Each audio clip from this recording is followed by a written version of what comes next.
ዶክተር አብይ አህመድ ገዳይ ነው። አብይ ገዳይ ነው። አብይ ገዳይ ነው። አትፍሩ። ቄሶች ለምንድን ነው የዚህን ያክል ዶክተር አብይ አህመድን የጠመዱት? ጎቻችን ወዴት እየሄዱ ነው ያሉትኝ?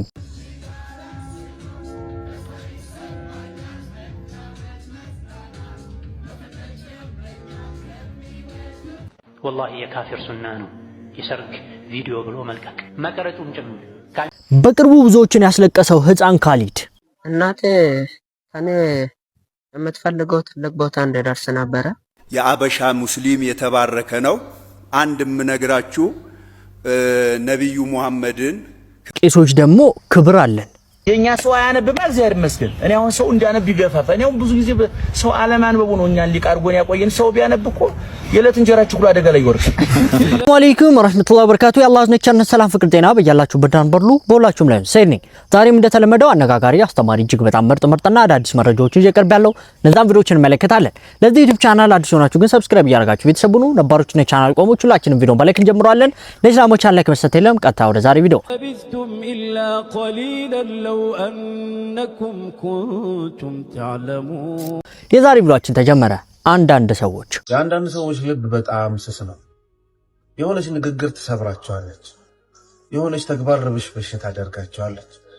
እንዳይመልሱ አቅም የላቸውም፣ ደካሞች ናቸው። አሊያም ከዛ በኋላ የሚመጣውን ነገር በመፍራት ዝም ብለው ማለፍን ይመርጣሉ። እንደው ባህሪያቸውን ያንን እንዲያደርጉ አይፈቅድላቸውም። ለነዚህ ሰዎች አላህ አላቸው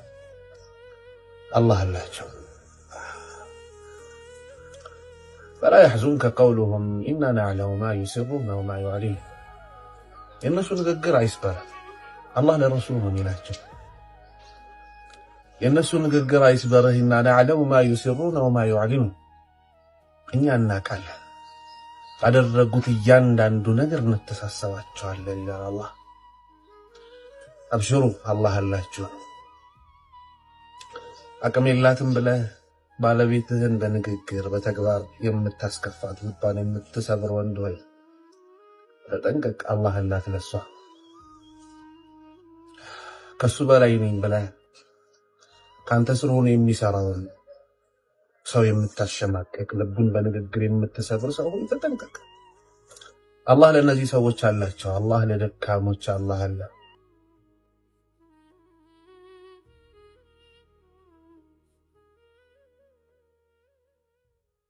አንዳንድ ሰዎች እንግዲህ ልባቸው ደካማ ነው፣ ልባቸው ስስ ነው። እነዛን ሰዎች መጥፎ ነገር ስንናገራቸው ስናስከፋቸው ሊሰበሩ ይችላሉ። እንግዲህ አላህ Subhanahu Wa Ta'ala የሚወደውን ልብ መስበር ደግሞ ከባድ ነው።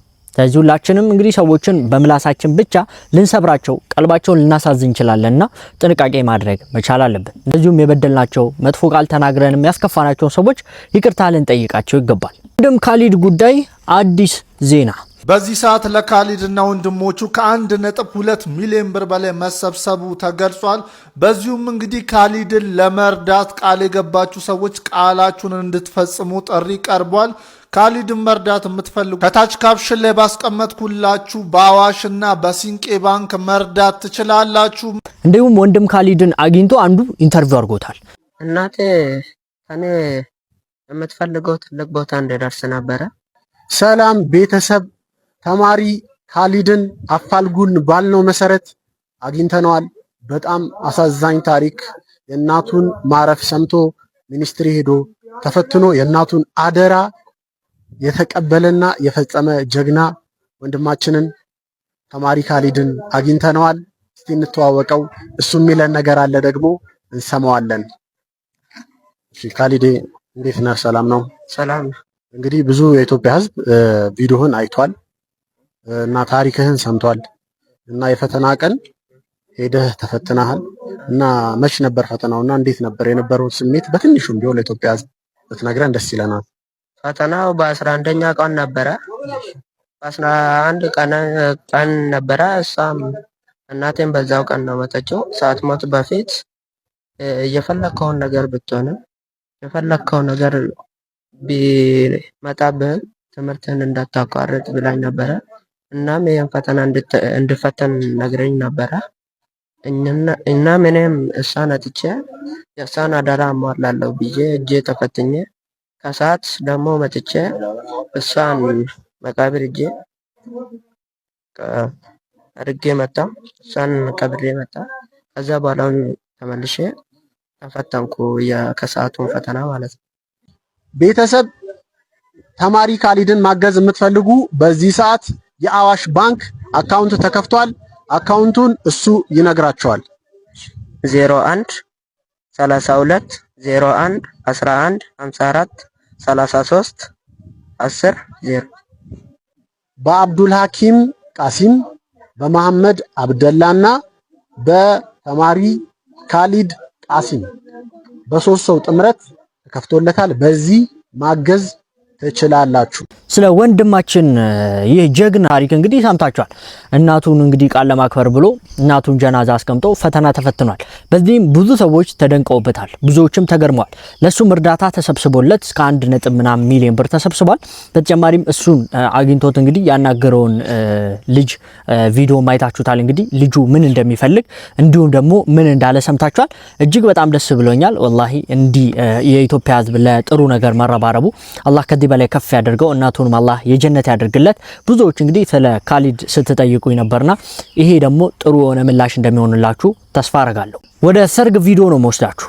አንዷ አግብታለች፣ ያገባችው ደግሞ ኢትዮጵያዊ አይመስልም፣ የሌላ ሀገር ዜጋ ነው እና ብዙ ሴቶች እየተሳደቡ ነበረ። ብዙ ነገር ብሏል። ሰርግ ነው እንደ የሚልም ሰው አለ። ብዙ አይነት ኮሜንቶችን አይተናል። ያው ሰውየው ያስጠላል የሚል አይነት ነገርም ሲያሰራጩ ነበር። ሰው በቃ የራሱን ህይወት መኖር የሚችልበት ጊዜ ላይ አይደለም ያለው አሁን ላይ ማለት ነው።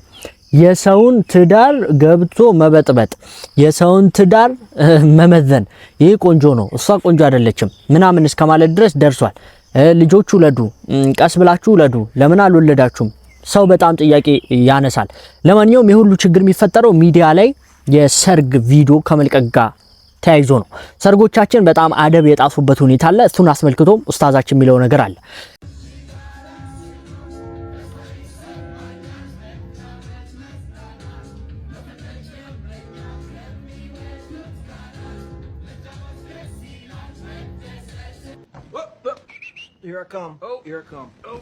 ወላሂ የካፊር ሱና ነው የሰርግ ቪዲዮ ብሎ መልቀቅ፣ መቀረጹም ጭምር ካሜራማን መጥቶ ወንድና ሴት ተቀላቅሎ የሰርጉን ስነ ስርዓት ከመጀመሪያ እስከ መጨረሻው ቀርጾ ማስቀመጥ፣ ቀርጾ ማስተላለፍ፣ እርቃን ሴቶችን አደባባይ ማውጣት፣ የወንድና ሴት ጭፈራን ዳንሰን አደባባይ ማውጣት፣ ኮፊያ አብሮ እየጨፈረ ሙሉ በሙሉ እርቃን ያልሆነ ለእርቃን 5 ጉዳይ ሩብ 10 ጉዳይ የሆነችን አለባበስ ተለብሶ ነገር ግን አናት ላይ ጣል የተደረገች ማህረብ ብታስጨርቅ ለስሙ ሙስሊም ነኝ ግን ሙስሊም አይደለሁም ማለት ወንጀልን አደባባይ ማውጣት ነው። ኢስላም ይሄን ይፈቅዳል፣ ችግር የለውም ማለት ነው። ለማያውቅ ሰው እስላምን ማሰደብ። በአላህና መጨረሻው ቀን የምታምን ሴት መኝታ ቤት እንኳን ለብሰው ወደ ሳሎን ልትወጣ የሚያሳፍራትን ልብስ አደባባይ ላይ ለብሰውት ይወጣሉ። ፈላ ሐውለ ወላ ቁወተ ኢላ ቢላህ። እንዲህ አይነቱ ሰርግ ላይ መገኘትም ሐራም ነው፣ አይቻልም፣ ለማወገዝ ለማስተማር ካልሆነ በስተቀር። እንግዲህ ሰርጎች ባይቀርጹ ሚዲያ ላይ ባይወጡ የሰው አይን ባያገኛቸው ጥሩ ነው። ሚስቶቻችንን አደባባይ ባናወጣ የተሻለ ነው። ምክንያቱም ህዝቡ ፈትፋች ሆኗል። ህዝቡ አይኑ ከባድ ሆኗል። አላህ ከሰው አይን ይጠብቃል። ብዙ ትዳሮች በጊዜ ይፈርሳሉ። በተለይ ደግሞ እንደዚህ ሆይ ሆይ የተባለላቸው የተጨፈረላቸው ሚዲያ ላይ በጣም የወጡ ትዳሮች ሲዘልቁ እየተመለከተን አይደለም። እንዲሁም ደግሞ ሰርግ ላይ በጣም አደብ እየተጣሰ ይገኛል። የአላህ Subhanahu Wa Ta'ala ትእዛዝ እየተጣሰ ይገኛል። ሴቶች ከሌላው ጊዜ በተለየ ሐላል እስከሚመስል ድረስ ተወጣጥረው እየጨፈሩ ከወንድ ጋር ተደበላልቀው ብዙ ፈሳድ እያሰራጩ ይገኛሉ። አደብ ሊይዙ ይገባል። አንድ አባታችን ያደረገው ነገር እዚህ ጋር እያያችሁት ነው። ገፍትሮ ነው የጣላቸው ሲጨፍሩ ማለት ነው። እንደዚህ አይነት ጀግና የሆኑ ሰዎች ያስፈልጋሉ። በጉልበትም ቢሆን በምክርም ቢሆን በአግባቡ እንደዚህ አይነት ስርዓት የሌለው ነገር ሰርግ ላይ እንዳይደረግ ማድረግ መቻል አለባችሁ። የምታገቡ ሰዎች ለቀጣይ በሱና አግቡ፣ አደብ ባለው መልኩ አግቡ። እንዲሁም ደግሞ ሚስቶቻችሁን ሰርጋችሁ ሚዲያ ላይ ባታወጡ ደግሞ የተመረጠ ነው። ነገር ግን እናንተ ሳታውቁ ከተለቀቀ ደግሞ ምንም ማድረግ አይቻልም። እንግዲህ አደብ ጠብቆ ሰርግን ማካሄድ ለወደፊት ለትዳራችሁ ማሪፍ ይሆናል። ሐራም ነገር ማየትን ኡስታዝ ይነግረናል። ሐራም እይታ በሚስታችን እንዳንደሰት ያደርገናል።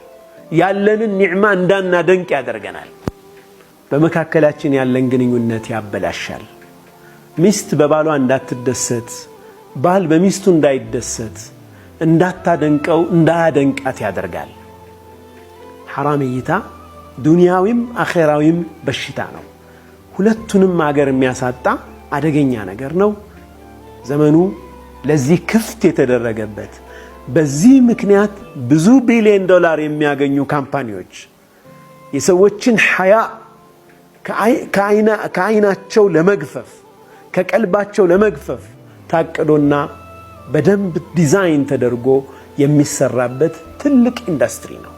የዛ ኢንዱስትሪ ሸቀጥ እንዳንሆን ራሳችንን መጠበቅ ያስፈልጋል። አይናችንን መጠበቅ ያስፈልጋል። እያንዳንዷ እይታችን ሌላ ሰው ይበልጥ እንዲያየው ያንን ነገር የሚያበረታታ በጣም ከፍተኛ ገንዘብ እነርሱ እንዲያገኙ የሚያደርግ በራሳችን ጊዜ በራሳችን ገንዘብ ህይወታችንን መበጥበጥ አይኖርብንም። ራሳችንን መጠበቅ ያስፈልጋል። እስከ አዲክሽን ደረጃ እስከ ሱስ ደረጃ ሊደርስ የሚችል በመሆኑ ራሳችንን በደንብ መቆጠብ ያስፈልጋል። መወሰን ያስፈልጋል። ከእንዲህ አይነት እይታዎች መራቅ ያስፈልጋል ማለት ነው። አላህ Subhanahu Wa Ta'ala እንግዲህ ያው ትዳር ላይ ያላችሁ በሙሉ ትዳራችሁን አላህ እስከ ጀነት ያድርገው። ያላገባችሁ ደግሞ አላህ ሳሊዎችን እንግዲህ ይዘውጃችሁ ነው ምለው። እኔም አላገባውምና ለኔም ዱአ አድርጉልኝ በዛው ማለት ፈልጋለሁ። ከኡስታዝ ጥሩ መልእክት አግኝታችኋል ብዬ አስባለሁ። ዶክተር አብይ አህመድ ገዳይ ነው እየተባለ ይገኛል። አብይ ገዳይ ነው። አብይ ገዳይ ነው። አትፍሩ። አብይ ገዳይ ነው። ሰይጣን ነው። እንደውም አብይ ሰይጣን ነው። አብይ ሰይጣን ነው። ለምንድን ነው ያልኩት? ይቅርታ ግን ከርሶ አላቅም። ገዳይ አብይ አህመድ ሳይሆን የኛው ልጆች ናቸው። ከኛው ማህፀን የወጡ ኢትዮጵያ ልጆች ናቸው። ምክንያቱም በየቦታው በየክልሉ የንጹሃንን ሰው የሚያረግፉ፣ ቤተ እምነትን የሚያቃጥሉ፣ መንገድ ዘጊ፣ ቤት አፍራሽ የሆኑት የኛው ልጆች ናቸው። 120 ሚሊዮን ህዝብ ችግርን አብይ ብቻ ይፍታ ማለት እኮ ይሄ እንደ ሰውነት አይደለም። አላቅም ብቻ የኛ ኃላፊነት ምንድን ነው? የኛ ልጆች አይደሉ እንዴ ጦርነት ከፋቾች፣ ቤት አፍራሾች፣ ደም አፍሳሽ? ታዲያ አብይ እያንዳንዳችን ቤት እየገባ አንኳኩቶ ይጠብቀናል ማለት ነው? ዘበኛችን እንዴ አብይ? ስለዚህ ኢትዮጵያ ስላለ ችግር የሁሉም ኃላፊነት ነው፣ የ120 ሚሊዮን ህዝብ ኃላፊነት ነው ብዬ ነው የማስበው። አባ እንደዚህ ጥላቻን ባሰብኩን። አሁን እኮ ይሄ ነው ትልቁ ችግር። ሙስሊም ገዳይ ነው፣ አብይ ገዳይ ነው፣ የሆነ ነገር ገዳይ ነው ትሉንና በየመድረክ ከዛ እናንተን የሚከተል በግ ደግሞ ስንናገር ነገረኛ አረጉን ባካችሁ። ዶክተር አብይ አህመድ ገዳይ ነው የተባለበትን መስፈርት ወይም ደግሞ መረጃ ቢነግረን ደስ ይለኝ ነበር። ለማንኛውም እንግዲህ ብዙዎች በዚህ ሐሳብ አይስማሙም፣ ብዙዎች ደግሞ ይስማማሉ። ገዳይ ነው የሚለውን ነገር አስመልክቶ ምን አይነት መረጃ አላችሁ ብንላቸው ምንም አይነት መረጃ ያመጣሉ ብዬ አላስብም። ነገር ግን ዶክተር አብይ አህመድ በዚህ መልኩ እንዴት በኦርቶዶክሶች ሊጠላ ቻለ? በቄሶች ሊጠላ ቻለ? የእምነት አባት ነው እንግዲህ እዛ ጋር ወጥቶ ዶክተር አብይ አህመድ ገዳይ ነው እያለ የሚገኘው። አክቹአሊ ኢትዮጵያ ውስጥ አይደለም ይህ ቄስ ውጭ ሀገር ነው ወይም በአሜሪካ ነው የሚኖረው። ያው ከኢትዮጵያ ውጪ እንደሆነ ግልጽ ነው።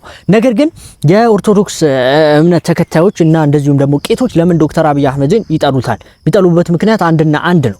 ዶክተር አብይ አህመድ ስለ ኦርቶዶክሶች ብዙ ጊዜ የተናገራቸው ንግግሮች አሉ። ሽብርን እያሰራጩ ያሉት፣ ጥላቻን እያሰራጩ ያሉት ቤተክርስቲያኖች እንደዚሁም ደግሞ ቄሶች እንደሆኑ በተደጋጋሚ ሲናገር ሰምተናል። እንደዚሁም ደግሞ ከዚህ በፊት የነበረው መንግስት ለኦርቶዶክሶች ብቻ ነበር የሚሰራው፣ ሙስሊሞችን አያካትትም። የአሁኑ መንግስት ደግሞ ሙስሊሞችን የማካተት የማወያየት እንደዚሁም ደግሞ እምነቶችን እኩል የማየት ነገር አለ። እንደዚሁም ደግሞ ሐቃቅን የማውራት ጉዳይ አለ መንግስት ጋር እና ይሄንን አስመልክቶ ብዙ ኦርቶዶክሶች ዶክተር አብይ አህመድን ይጠሉታል። ለማንኛውም ዶክተር አብይ አህመድ የዘንድሮን ምርጫ አሸንፏል። ይህ ደስ የሚል ነገር ነው። ነገር ግን ብዙ ችግሮች እንዳሉበት ግልጽ ነው። ሙስሊም ማህበረሰብ ጋርም ያልተፈቱ ብዙ ችግሮች አሉ። መንግስት ደግሞ በሂደት ይፈቷል። ምክንያቱም ብዙ ጥሩ ነገር እያየን ስለሆነ ማለት ነው። እንደ ሙስሊም ማህበረሰብ ችግሮች የሉም ማለት አይደለም። ብዙ ችግሮች አሉ። እነዛ ችግሮች ደግሞ ቀስ በቀስ ይስተካከላሉ። ከበፊት መንግስታቶች ወይም ደግሞ የኢትዮጵያ መንግስቶች የአሁኑ መንግስት ለሙስሊም ማህበረሰብ የተሻለ ነገር ያደረገ ይመስለኛል። እናንተ ደግሞ ሐሳባችሁን ኮሜንት ላይ ማንሸራሸር እንደዚሁም ደግሞ ሐሳባችሁን መግለጽ ትችላላችሁ በዚህ ጉዳይ ላይ። ስለ አክሱም ዮኒ ጓያ የሚባለው ግለሰብ ድምጹን ተብያለሁ እያለ ይገኛል። ዮኒ ማኛ ለአክሱም ሙስሊም ድምጹን ባናት ተተከል፣ ራስህ ተተከል። አንተ ደግሞ የትኛው እምነት ፍቅር ልብህ ላይ አድሮ ነው ለእምነትህ ተወክለ ፍትህ የምትጠይቀው? አሽቃባጭ ማንም አላለህም። ትሰማኛለህ? ትንሹም ትልቁም አንተ ሬሳ እንደሆን ሁሉም ያውቃል። በቁምህም እንደሞት ሁሉም ያውቃል። ጠዋት ቤተክርስቲያን ማታ መስጂድ ምትሮጥ ሰውዬ ደግሞ አንተ ምንድነክ ብለህ የትኛው እምነት ተወካይ ነህና ነው ፍትህ የምትጠይቀው? የትኛው እምነት ፍቅር ልብህ ላይ አድሮ ነው ፍትህ የምትጠይቀው? ሬሳ በቁምህ እንደሞት ካላወቀውም እንዴ ፍትህ ጠይቅ ተባልኩኝ። ኧረ እባክህ ተው እንጂ ማን ያለክ? ማንም አላለህም። አሽቃባጭ ለማሽቃበጥ ፈልገህ ነው። አራግብ እንደዛ ወደ ሞቀበት ሁሉም ቦታ በሴቱም ግባ በወንዱም ግባ ሴታ ሴት ሲያስጠላ በጀሊሉ አንተ ነህ ፍትህ ለኛ የምትጠይቅልን። መጀመሪያ ወንድ ሁን፣ ሰው ሁን። እንደ ሰው እንደ ወንድ ልጅ አቋም ይኑርህና ከዛ ራስህን ቻል። ለኛ ፍትሁ ጀሊሉ አለልን። ገባክ? ያንተ ፍትህ ተነቀሰው ደረትህ ላይ ፍትህ ጠይቅ ባሉ አረባክ ባናት ተተከለ ራስህ ሬሳ በጣም ነው ያሳገኝ። ይግለሰብ ከእምነት እምነት ያልቀያየረው የለም፣ ከብሔር ብሔር ያልቀያየረው የለም።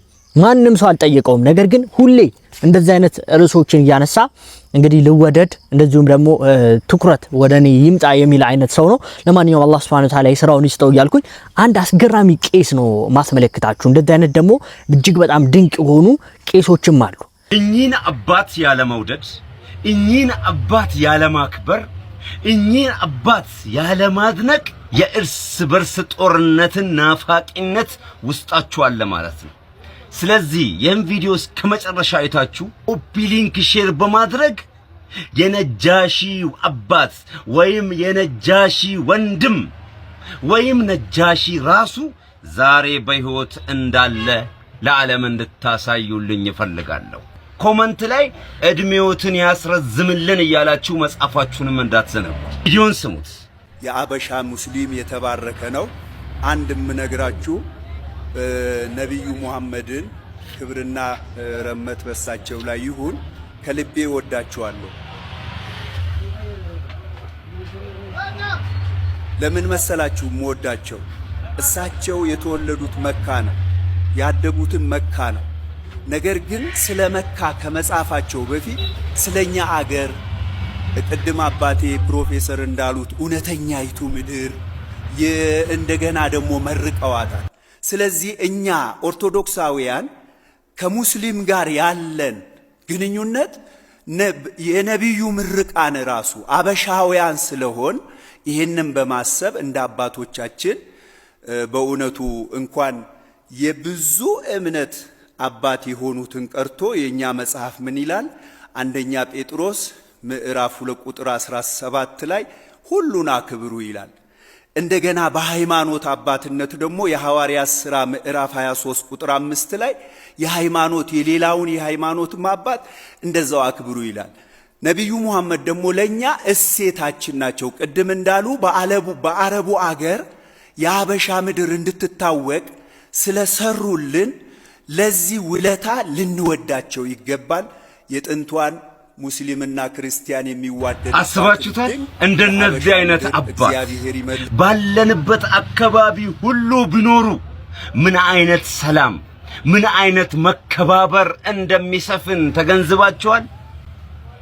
ወላሂ ነው የምላችሁ እህት ወንድሞቼ፣ እዛኔ ረሱል ሰለላሁ ዐለይሂ ወሰለም የሐበሻ ንጉሥ ሰውን አይበድልም ፍትሃዊ ዳኛ ነው ያሉት እንደነዚህ አባት ስለነበሩ ነው። እነዛ ቀደምቶች የሚያስተነትኑ ጨባርገው ክፋቱን ብቻ ሳይሆን የሚያቀርቡ እውነታውንም ጭምር ለዓለም ለትውልድ የሚያስተላልፉ እንደነዚህ አይነት እንቁ አባቶች ስለነበሩ ነው።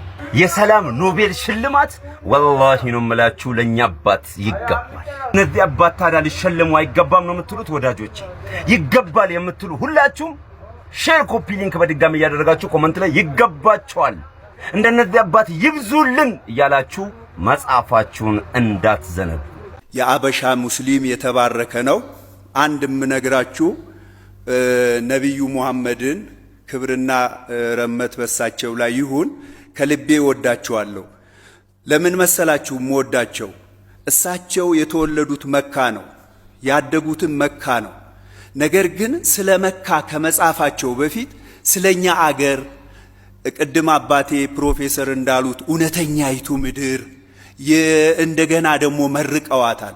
ስለዚህ እኛ ኦርቶዶክሳውያን ከሙስሊም ጋር ያለን ግንኙነት የነብዩ ምርቃን ራሱ አበሻውያን ስለሆን ይህንን በማሰብ እንደ አባቶቻችን በእውነቱ እንኳን የብዙ እምነት አባት የሆኑትን ቀርቶ የኛ መጽሐፍ ምን ይላል?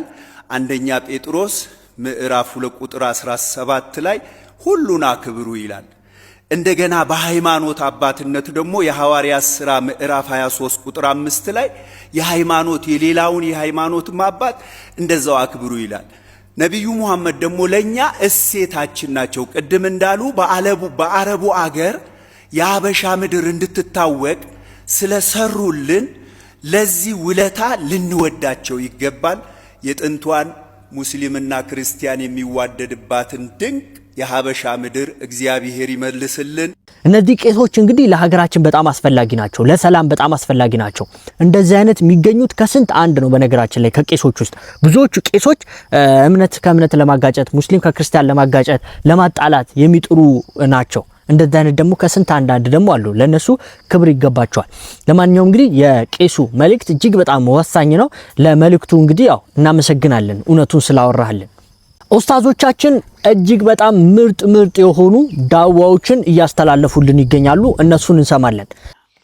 ይህ ሰው በምንም ተአምር ማለት ነው የዱንያ ፈተና የሚሰብረው ሰው አይደለም። ጠንካራ ብርቱ፣ ለህይወት ፊት የሚያደርግ ሰው ማለት ይህ ሰው እኮ አዕራቢዩ። ያው ይሄ አረቦቹ በረሃ ላይ ስለሚኖሩ አውሎ ነፋስ፣ የአውሬ ጥቃት፣ በጣም ብዙ አይነት ነገር ነው የሚያሳልፉት። አደጋ ይበዛበታል፣ ተጋላጭ ናቸው። ዳሂያ ይሄ ድንገተኛ አደጋ የሚባለው ቃሉ ራሱ በሺዎች ነው የሚቆጠር ይላሉ በአረብኛ ቋንቋ። እኔ ያነበብኩት 4000 ቃል አለው ነው የሚሉት በቃል ደረጃ። ልክ አሁን ግመል 1000፣ ሰይፍ 800 ምናምን እንደሚባለው አንበሳ እና ብዙ አደጋ ስለሚደርስባቸው ብዙ ስም ሰጠውታል። ለዛ ሪች ነው ቋንቋውም ሪች ስለሆነ ሰውየው በረቱ ውስጥ ያሉ በጎቹ፣ ፍየሎቹ፣ ግመሎቹ ሁሉም በአንድ ጀንበር አውሎ ነፋስ አንስቶ ወሰዳቸው። በጣም ከባድ አውሎ ነፋሶች አሉ እና ባዶ ሆኗል። ምንም ነገር የለውም በአንድ ጀንበር ማለት እና ምን አለ ይላሉ ይሄ በደዊ ጌታዬ ያንተ ውሳኔ የኔ ንብረቶች እንዲህ መጥፋታቸው ከሆነ ያንተን ወድጄ ተቀብያለሁ። አንተ የፈለከው ነገር ሆኖ የኔ ንብረት መጥፋቱን እወዳለሁ። አንተ የፈለከው ሳይሆን ቀርቶ ንብረቶች ከሚኖራል። የሚገርም እይታ እኮ ነው። አንተ የፈለከው ይህ ከሆነ ሪዳ ላይ ነኝ እኔ ወድጄ ተቀብየዋለሁ። እጄን ላንተ ሰጥቻለሁ። ይህ ሰው በምንም ተአምር ማለት ነው የዱንያ ፈተና የሚሰብረው ሰው አይደለም። ጠንካራ ብርቱ፣ ለህይወት ፊት የሚያደርግ ሰው ማለት ይህ ሰው እኮ ስብር አይልም። ያ ኢስላም መፍጠር የሚፈልገው ስብዕና ባይዘው ይሄው ነው። በሙሲባ በተለያየ ነገር የማይሰበር ቀጥ ብሎ አላህን ይዞ የሚቆም ስብዕና እንዲኖረን አመራር ላይ ያለን ሰዎች የቢሮ ምንመራ ልንሆን እንችላለን። ትልቅ ድርጅት የምንመራ፣ ሀገር የምንመራ፣ ቤተሰቦቻችንን የምንመራ፣ በዙሪያችን ያሉ እኛ ስር ያሉ ሰዎችን ተፈቁድ ማድረግ ማንጎደለ ብሎ ለምንመራቸው ሰዎች ዋጋ መስጠት እውነተኛ መሪነታችን እዛ ላይ ይገኛል። አላህን ፈሪ ደሃ ሆኖ አያውቅም በምንም መልኩ ማለት ነው። የሆነ ነገር ሊያጣ ይችላል፣ አላህ ግን በሌላ ይከሰዋል። ወኢዘን ኢነ ሊተቅዋ ፋኢደተይን፣ ተቅዋ ሁለት ጥቅም አለው። አንደኛው ምንድነው? ከጭንቅ መውጫ ነው። ሁለተኛ ያላሰቡትን ሪዝቅ ማገኛ መንገድ ነው። የኛ ሰው አያነብም፣ እግዚአብሔር ይመስገን። እኔ አሁን ሰው እንዲያነብ ይገፋፋ። እኔ አሁን ብዙ ጊዜ ሰው አለማንበቡ ነው እኛን ሊቃርጎን ያቆየን። ሰው ቢያነብ እኮ የዕለት እንጀራችሁ ሁሉ አደጋ ላይ ይወርቃል። ማለት ነው። ሚስጥር ወጣ። እኛም አለ ይሄን ነው። ክርስቲያን ወገኖቻችን ቄሶቹ መጽሐፍ ቅዱስን ሌሎች መጽሐፎችን እንድታነቡ አይፈልጉም። ካነበባችሁ ኢየሱስ ፍጡር እንደሆነ፣ ነብይ እንደሆነ፣ ባሪያ እንደሆነ፣ ክርስትና ውሸት እንደሆነ ትረዳላችሁ። ለዛ እንድታነቡ አይፈልጉም። ቄሱ ራሱ ሰምታችሁታል፣ አምኗል። ካነበበ እንደሚጋለጥ ማለት ነው። ለማንኛውም ችግር የለውም። እኔ መጽሐፋችሁን አስተምራችኋለሁ። እሺ ተመልከቱ። ምሳሌ መጽሐፍ ቅዱስ ትንቢተ ኢሳይያስ ሲከፍቱ ኢየሱስ ፍጡር ነው የሚል ነገር አለ። አሳያችሁ። ትንቢተ ኢሳይያስ ምዕራፍ 49 ላይ እንደዚህ ይላል። አሁንም በእግዚአብሔር ፊት ከብር ያለሁ አምላክ ጉልበትህ ሆኖኛል።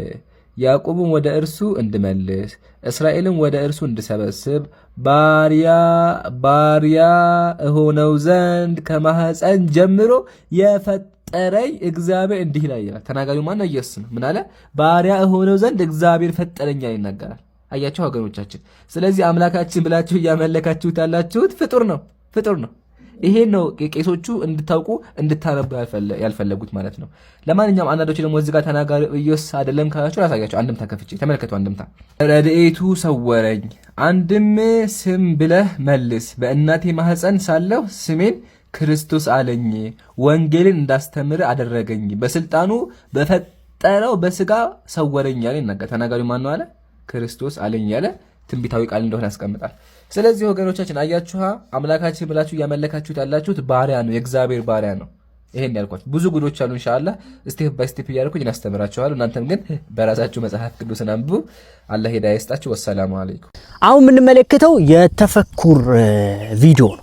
የቢራቢሮን ውበት ሁሉም ያውቀዋል። ነገር ግን ከዚህ ውበት ጀርባ ያለውን ሚስጥር ታውቃላችሁ?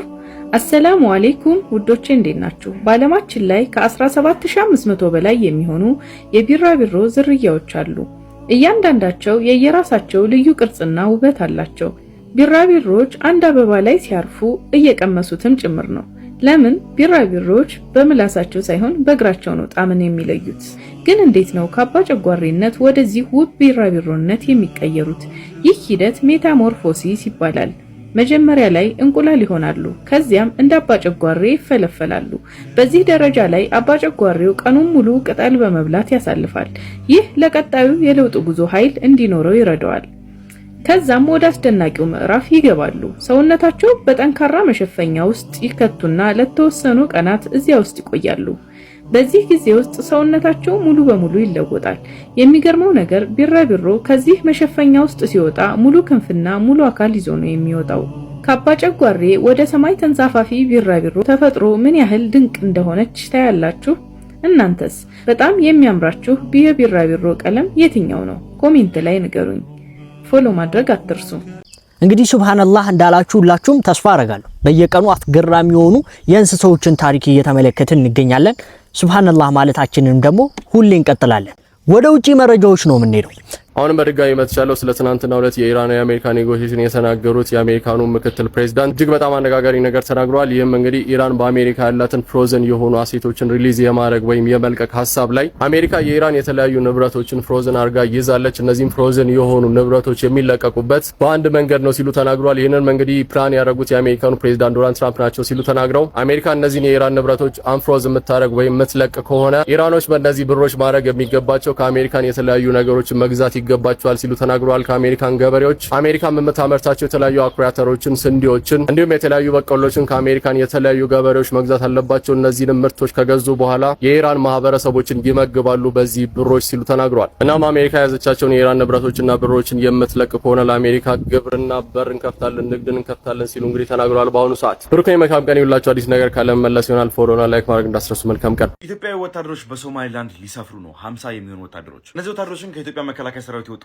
ወታደሮች አይደሉም። እነዚህ ወታደሮች ከአይዲኤፍ ወይ ደግሞ ከእስራኤል ዲፌንስ ፎርስ ከእስራኤል መከላከያ የወጡ ናቸው። እስራኤል እንግዲህ ሶማሊላንድ ሪኮግናይዝ ለማድረግ የመጀመሪያው ሀገር መሆኗ ይታወሳል። ብሬካዊ ካረገች በኋላ ሶማሊላንድ ከሶማሊያ ማለት ነው። ታዲያ እነዚህ ሁለት ሀገሮች ባላቸው የሁለትዮሽ ጥምረት መሰረት እንግዲህ እስራኤል ወታደሮቿን ወደ ሶማሊላንድ መላኳ ተነግሯል። ታዲያ እነዚህ ወታደሮች ግን ኢስት አፍሪካን ዲሰንት ወይ ደግሞ በተለይም ደግሞ ኢትዮጵያዊ ዲሰንትና የኢትዮጵያዊ ዘር ያለባቸው ወታደሮች መሆናቸው ተነግሯል። ሚድል ኢስት አይ ይዞት በወጣው መረጃ መሰረት ነው እንግዲህ የሶማሊያ ኦፊሻሎች ወይ ደግሞ ሶማሊያ ውስጥ የሚገኙ የኢንቴሊጀንስ ኦፊሻሎች ይህን መረጃ ያወጡት። እነዚህ ወታደሮች አፍሪካን ሄሪቴጅ ወይ ደግሞ የአፍሪካ ባህልና የአፍሪካዊነት ያላቸው ስፔሻሊ ኢትዮጵያንስ በማለት እዚህ ጋር ገልጿቸዋል። ወደ ራሳቸው አቴንሽን ላለመያዝና ወደ ህዝቡም ደግሞ በቀላሉ ብሌንዲን ለማድረግ ከህዝቡ ጋር በቀላሉ ለመመሳሰል ይረዳቸዋልም ተብሏል። በቁጥር ብዙ የሆኑ ኢትዮጵያውያን በአሁኑ ሰዓት ላይ በእስራኤል ሚሊተሪ ወይ ደግሞ በአይዲኤፍ ውስጥ ሰርቭ እያደረጉ እንደሆነ ይታወቃል። በቅርቡ ከነበሩ የጋዛውም ጦርነት ሆነ የሊባኖስ ውስጥ ያለው ጦርነት ሆነ እንደዚህም ደግሞ የኢራን ጦርነት ላይ የተጎዱም የሞቱም ኢትዮጵያውያን ወታደሮች እንዳሉ ይታወቃል። እነዚህ ኢትዮጵያውያን ወታደሮች እንግዲህ ቤተሰቦቻቸው ወደ እስራኤል ከሄዱ በኋላ የተወለዱ አሊያም ደግሞ እነሱ ህፃን እያሉ ደግሞ ልጅ እያሉ ከኢትዮጵያ የሄዱ ወታደሮች ናቸው። ወታደሮች ሳይሆን ዜጎች ናቸው። እዛ ሄደው ነው ወታደር ነው። እስራኤል እንግዲህ ወታደሮቿ ነው ደግሞ የእስራኤልን ወታደሮች ብሌንድ እንዲያደርጉ ከህዝቡ ጋር በቀላሉ እንዲቀላቀሏት ኢትዮጵያዊ ወታደሮች ነው ደግሞ እንደዛ መልክ ያላቸው ወታደሮችን እየመረጠች በአሁን ሰዓት ላይ